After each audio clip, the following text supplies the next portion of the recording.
바울은 제2차 선교 여행을 시작했습니다. 그의 목표는 지난 1차 선교 여행지를 두루 다니면서 전도했던 사람들로 믿음 위에 굳게 설 수 있도록 권면하기 위함이었습니다. 그는 1차 선교 여행지를 역순으로 길리기아 다소를 지나 밟아가기 시작했습니다. 그런데 그 아시아의 끝에서 바울이 한 환상을 보게 되었습니다. 환상 중에 한 마케도니아 사람이 나타나 자신을 도와달라고 청하는 것이었습니다. 바울은 이것이 하나님의 인도하심인 줄 즉각 깨닫게 되었습니다. 그리하여 그의 발걸음이 아시아에 머물지 않고 저 유럽으로 향하게 되었습니다. 바로 이 순간 복음이 아시아에서 유럽으로 넘어가는 순간입니다. 그동안 길이 열리지 않아서 고심했던 바울이었습니다. 그러나 이후로 주님께서 바울을 위하여 길을 여시고 있었습니다. 직행하고 있습니다. 막힘이 없습니다. 순풍이 불고 있었습니다.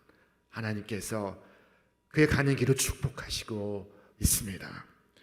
자, 그들이 도착한 이 네아폴리라는 이 도시는 빌립보라는 대도시의 항구 역할을 했던 도시였습니다.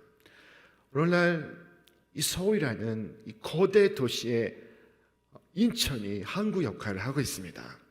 그와 마찬가지로 이 네아폴리는 빌립보의 항구 도시 역할을 하고 있었습니다. 이 빌립보에서부터 로마에서까지 길이 하나로 열려 있습니다. 비아 에그나티아, 이 로마가 닦은 길을 따라서 놀랍게도 바울의 복음 전파가 전역으로 퍼져갈 것입니다. 바울의 선교 방법은 한 도시를 방문하면 도시의 회당을 찾는 것입니다. 그곳에서 예수를 소개하며 복음을 전파하는 것이었습니다. 그런데 이 빌립보에는 회당이 없습니다. 이것은 로마의 시민들이 거주하는 곳이었습니다. 유대인들의 수가 많지 않았습니다. 당시 규례에 따르면 회당을 세우기 위한 최소한의 조건이 유대인 남성 10명이 있어야 됩니다. 유대인 남자 10명이 없는 도시였다는 것입니다. 여행 중인데 여러분, 교회가 없다면 어떻게 하시겠습니까? 이 바울에게서 배울 수 있습니다. 바울은 기도할 만한 곳을 찾기 위하여 문 밖으로 나섰습니다. 그는 한적한 물가를 찾아갔습니다. 그곳은 시내가 흐르는 곳이었습니다. 예배할 만한 곳을 찾다 보니 한적한 곳을 찾게 되었고, 뜻밖의 그는 그곳에서 예배하는 소수의 무리들을 발견하게 되었던 것입니다. 얼마나 놀라운 일이겠습니까? 얼마나 반가웠겠습니까? 바울은 그곳에서 소수의 여성들을 보게 되었습니다. 그들 가운데 오늘 말씀의 주인공 루디아가 있었습니다. 이 루디아는 자색 옷감을 파는 사업가로서 하나님을 경외하는 사람이었습니다. 자, 이 물감이라는 것은 예나 지금이나 참으로 귀한 것입니다. 이 루디아가 취급했던 값비싼 자색 염료로 물들인 옷감은 대단히 귀한 것이었습니다. 성경은 이 루디아를 가리켜 하나님을 경외하는 자라고 말씀하고 있습니다. 자, 미루어 보건대 루디아는 유대인이 아닙니다. 그러나 유대인이 아닌 자로서 유대교로 개종하여 하나님을 섬기는 자였던 것입니다. 그녀가 유대인의 규례를 따라서 안식일을 지키고 있었습니다. 적은 무리와 함께 예배하고 있었습니다. 그녀는 이스라엘의 위로자이신 메시아를 고대하고 있었습니다. 이것이 그녀의 안식일이었던 것입니다. 그곳에서 사도 바울이 말씀을 전하게 되었을 때 주께서 그녀의 마음을 여시고 있었습니다. 놀라운 말씀이 아니겠습니까? 여러분, 선교의 주체는 주님이십니다. 주의 성령께서 그녀의 마음을 여시고 있었습니다. 사람이 전도한 것 같으나 주께서 마음을 열지 아니하시면 아무 소용이 없습니다. 우리가 다 같이 예배당에 앉아 있으나 주께서 우리의 마음을 열지 아니하시면 이 시간이 빛을 발합니다. 자, 성령께서 우리의 마음을 여셔야 하는 것입니다. 선교의 주체는 성령이십니다. 사도 바울을 보내신 것도 성령이시오. 그로 말씀을 전하게 하시는 것도 성령이시오. 그의 말씀을 들을 때 마음을 열게 하시는 이도 성령이신 것입니다. 그렇지 않고서는 이 낯선 사람의 말에 귀를 기울일 수가 없는 것입니다. 이 루디아의 회심은 전적으로 하나님의 섭리로 이루어지고 있었습니다. 여러분, 바울이 어떻게 거기까지 가게 되었습니까? 그는 아시아의 서쪽 에베소로 가고자 했습니다. 그러나 그 길이 막혔습니다. 그는 다시 아시아의 북쪽 비두니아로 가고자 했습니다. 그러나 그의 길이 막혔습니다. 성령께서 그의 발걸음을 허락지 않으셨습니다. 다른 어느 곳으로도 갈 수가 없었습니다. 그때 환상 중에 바울은 마케도니아를 보게 되었고 하나님은 그를 마케도니아로 인도하시고 있었습니다. 순풍이 불고 있었습니다. 직행하여 이 빌립보에까지 이르게 된 것입니다. 바로 그 시각, 그 장소, 그 자리에서 루디아로 회심할 수 있게 하기 위하여 하나님께서 사건을 동원하고 상황을 연출하시고 있었습니다. 이 모든 것이 하나님의 섭리가 아니면 무엇이겠습니까? 그를 위하여 바울로 배를 타게 하시고 바다를 건너게 하시고 빌립보의 시내가까지 이르게 하신 것입니다. 루디아라는 사람의 구원을 위하여 마치 그녀의 옷감처럼 가로 세로로 하나님께서 역사를 책조하시고 있었습니다. 하나님은 당신의 기뻐하실 뜻을 반드시 이루실 것입니다. 당신의 역사를 성취하실 것입니다. 선택받은 영혼으로 하여금 그 순간을 놓치지 않게 하시기 위하여 바다의 길을 여시고 땅의 길을 여시고 있었습니다. 자, 그런데 여러분, 돌아보면 우리도 나도 루디아와 같지 않았습니까? 하나님께서 오늘 이 자리, 이 순간에 이르기까지 역사하신 것이 아닙니까? 하나님이 아니시면 내가 오늘 이 자리, 이 순간 머물 수가 있습니까?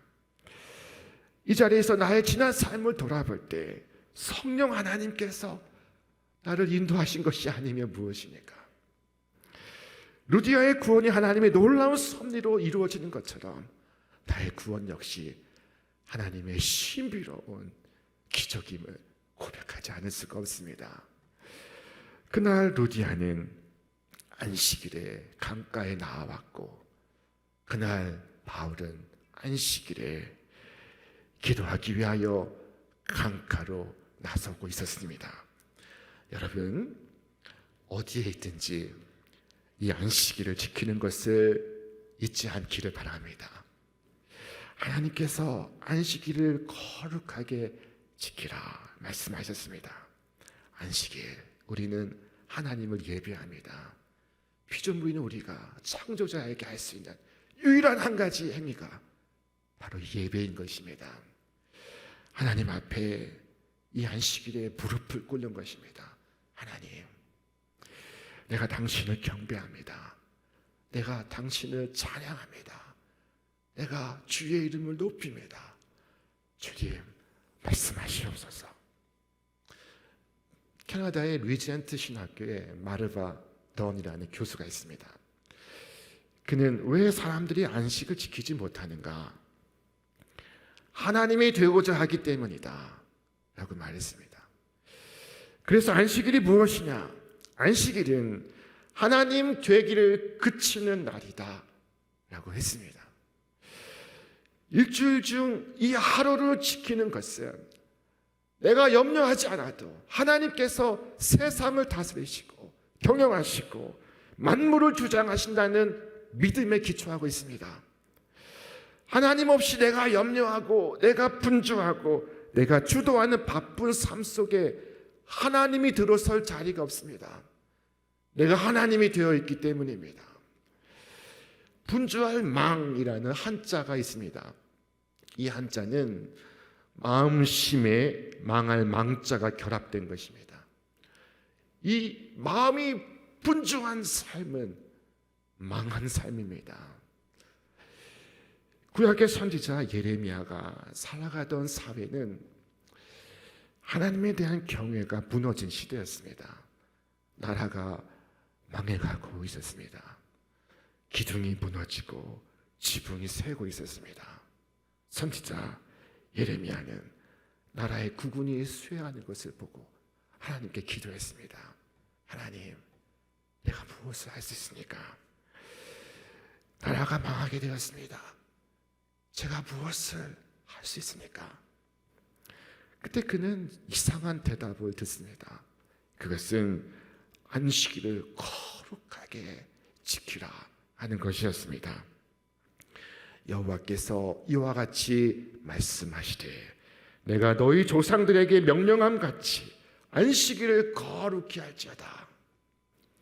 그리고 말씀하시기를 너는 예루살렘의 모든 성문에 서서 성을 출입하는 왕들과 귀족들과 백성들에게 선포하기를 너희가 생명을 잃지 않으려거든 너희가 망하지 않으려거든 안식일을 거룩히 지키라 라고 선포하라 말씀하셨습니다. 안식일을 지키라 하는 것은 내 삶을 지키라는 것입니다. 내 생명이 여기에서 비롯되는 것입니다. 우리가 지키는 이 안식일은, 이 주일은 주께서 죽음에서 부활하심으로 죽음을 정복하신 날입니다. 우리는 이 주의 주님과 함께 보내면서 내일에 대한 강력한 소망과 능력을 얻습니다. 하나님을 위한 하루는 사실은 나를 위한 하나님의 하루인 것입니다. 나를 위하여 하나님께서 내어주신 당신의 하루인 것입니다. 거기에 우리 예배가 있고 우리의 참심이 있습니다. 여러분, 이 안식일에 들어가시기를 힘쓰시길 바랍니다. 안식일은 시간의 지성소입니다. 이 시간의 지성소에서 우리 하나님께 예배하고 하나님께 은혜를 받고 하나님께 용서를 받습니다. 그날 이 안식일에 주님께서 루디아의 마음을 여시고 있었습니다. 여러분, 놀랍지 않습니까? 우리의 마음을 여시는 이가 누구십니까? 주님이십니다. 오늘날 설교자는 여러분의 이성에 호소할 뿐입니다. 그러나 하나님을 여러분의 마음을 여십니다.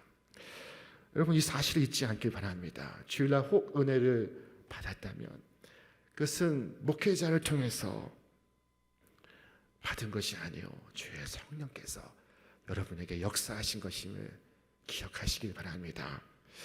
오직 하나님만이 내 마음의 문을 여시고 내 마음에 들어오실 수 있습니다. 주께서 말씀하시기를 이는 힘으로 되지 아니하며 능력으로 되지 아니하고 오직 나의 영으로 되느니라. 자, 이 역사에 바울이 도구되고 있는 것입니다. 주께서 바울의 입술로 사용하시고 있습니다. 바울의 설교를 사용하시고 있습니다. 주님은 기름 부어 세우신 사람을 통하여 이제까지 일하셨고 앞으로도 일하실 것입니다. 이 루디아는 마음이 완전히 열렸습니다. 복음을 완전히 이해하였습니다. 그리고 구주를 믿게 되었습니다. 믿음을 갖게 되었습니다. 그녀는 기록된 모든 말씀을 믿을 수 있었습니다. 바울이 전한 말씀대로 메시아가 오셨다는 사실을 믿었습니다. 그는 하나님의 아들인 동시에 사람의 아들인 것을 믿었습니다.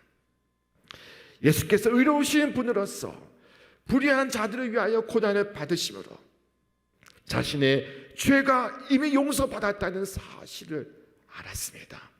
그녀는 하나님의 말씀을 듣고 겸손하게 십자가 앞에 자신의 영혼을 내려놓고 있었습니다. 그녀는 자신의 죄를 비유하며 회개하였습니다. 그녀는 거룩하고 행복한 마음으로 그리스도의 명령에 순종하는 길에 달려가기 시작했습니다. 이것이 그날 루디아에게 이루어진 회심이었던 것입니다. 자, 루디아는 구주를 믿자마자 집으로 달려가 그 모든 가족들과 모든 하인들까지 불러내 말씀을 듣게 하고 그리고 세례까지 받게 하였습니다. 자신과 그의 기업의 모든 가족들이 세례를 받았으니 루디아는 얼마나 복된 사람이었습니까? 자, 그러나 이것이 끝이 아닙니다. 오늘 본문에 아주 흥미로운 대목이 등장합니다. 우리 말씀 같이 읽겠습니다. 그와 그 집이 다 세례를 받고 우리에게 청하여 이르되 만일 나를 주 믿는 자로 알거든 내 집에 들어와 유하라 하고 강권하여 머물게 하니라. 루디아는 나를 주 믿는 자로 알거든 이라고 말합니다. 자기를 이방인으로 보지 말라, 자기를 사업가로 보지 말라 하는 것입니다. 이것이 루디아의 자기 이해였습니다. 나를 그리스도인으로 보아주십시오.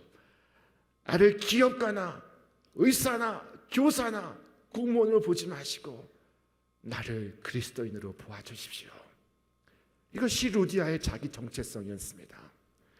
그리고 강권하여 바울 일행을 자신의 집에 머물게 합니다. 마치 엠마오로 내려가던 두 제자가 예수님을 붙잡고 강권하여 함께 유할 것을 권했던 것처럼 루디아는 바울 일행을 강권하고 있습니다. 그녀는 믿고 세례를 받은 후에 바울 일행을 환대하는 것을 잊지 않고 있습니다. 그를 구주께로 인도한 사람에게 그녀의 빵 한 조각이라도 나누고자 하고 있습니다. 여러분, 주께서 무엇을 우리에게 말씀하십니까? 너희를 영접하는 자는 나를 영접하는 것이요 나를 영접하는 자는 나를 보내신 이를 영접하는 것이니라. 선지자 이름으로 선지자를 영접하는 자는 선지자의 상을 받을 것이요. 지금 루디아는 선지자 바울 일행을 영접하고 있습니다. 자, 루디아는 그들을 자신의 집에 머물게 할 것입니다. 이것이 빌립보 교회의 시작이었습니다. 빌립보 교회의 탄생이 이루어지고 있습니다. 얼마나 굉장한 사건입니까? 바울은 훗날 옥중에서 빌립보 교회의 교우들을 생각하며 편지를 써 내려갔습니다. 그가 기록한 빌립보서 1장은 이렇게 시작되고 있습니다. 내가 너희를 생각할 때마다 나의 하나님께 얼마나 감사하며 간구할 때마다 너희 무리를 위하여 기쁨으로 항상 간구함은 너희가 첫날부터 그 첫 시간부터 지금까지 복음을 위한 일에 참여하고 있기 때문이라. 여러분, 이 빌립보서에 등장하는 수많은 이름들은 빌립보 교인들의 이름입니다. 유럽에 크고 웅장하고 아름다운 교회들이 많습니다. 여러분, 유럽을 가보셨습니까? 그러나 그 첫 교회는 바로 루디아 집에서 탄생한 빌립보 교회였던 것입니다. 우리 함께 그림을 보시겠습니다. 이것이 루디아의 집으로 추정되는 곳에 세워진 빌립보의 루디아 기념교회입니다. 자, 이 루디아의 집에 세워진 기념교회, 그 뒤편으로 세례터가 세워져 있습니다. 저곳에서 사람들은 세례를 받습니다. 여러분, 루디아는 자신의 집을 빌립보 선교의 중심지로 유럽 대륙 복음화의 전초 기지로 내어놓고 있었습니다. 루디아는 헌신적인 사람이었습니다. 그녀는 담대합니다. 그녀는 주님을 영접하고 그리고 그 순간 순종하기 시작했습니다. 헌신하기 시작했습니다. 그녀는 빌립보 교회의 어머니가 되었습니다. 그녀의 이름은 성경에 기록되어 세세토록 영원토록 기억될 것입니다. 여러분, 주님 앞에 놀랍게 쓰임받는 사람은 재능이 많은 사람도 아니요 물질이 많은 사람도 아닙니다. 주님께 놀랍게 쓰임받는 사람은 자신을 하나님께 드리는 사람입니다. 자신을 드리기에 하나님께서 위대하게 쓰실 수 있는 것입니다. 여러분의 인생이 이처럼 귀하게 쓰임받기를 축원합니다. 여러분의 인생을 하나님 앞에 드릴 수 있기를 바랍니다. 여러분의 남은 인생을 후회 없도록 가장 귀한 곳에 투자하시기를 바랍니다. 주께서 우리에게 말씀하셨습니다. 우리 함께 읽겠습니다. 스스로 속이지 말라. 하나님은 업신여김을 받지 아니하시나니 사람이 무엇으로 심든지 그대로 거두리라. 자기의 육체를 위하여 심는 자는 육체로부터 썩어질 것을 거두고 성령을 위하여 심는 자는 성령으로부터 영생을 거두리라. 아멘. 루디아는 사도 바울의 가장 소중한 협력자가 되었습니다. 가장 귀한 동역자가 되었습니다. 우리는 이 루디아가 하나님의 은혜를 자연스럽게 받는 장면을 목격하고 있습니다. 이 루디아는 안식일에 예배를 위한 장소에 나와 있었습니다. 그녀는 그 예배에 참여하고 있었습니다. 그날 그곳에서 이루어진 이 루디아의 회심은 십자가의 강도와 같이 거칠고 급하게 이루어진 것이 아니었습니다. 잠시 후에 보게 될 빌립보 감옥의 간수와 같이 무서워하며 떨며 울며 풀며 나온 회심과도 같지 않았습니다. 그녀의 회심은 하나님의 영원하신 손길에 의하여 부드럽게 인도되고 있었습니다. 여러분, 하나님은 우리 각 사람을 각 사람의 방법대로 다루시고 있습니다. 오늘 이 루디아의 경우는 하나님의 손길에 부드럽게 인도되고 있었습니다. 그녀는 의에 줄이고 목이 말랐으니 주께서 친히 말씀하신 바 이러한 자에게 복이 있나니 그들이 배부를 것입니다 말씀하셨습니다. 여러분, 오늘 우리 가족을 위하여 기도하시길 바랍니다. 소중한 자녀를 위하여 기도하시길 바랍니다. 그들도 루디아와 같이 주께서 마음을 열어주시기를 소망하며 기도하시기를 바랍니다.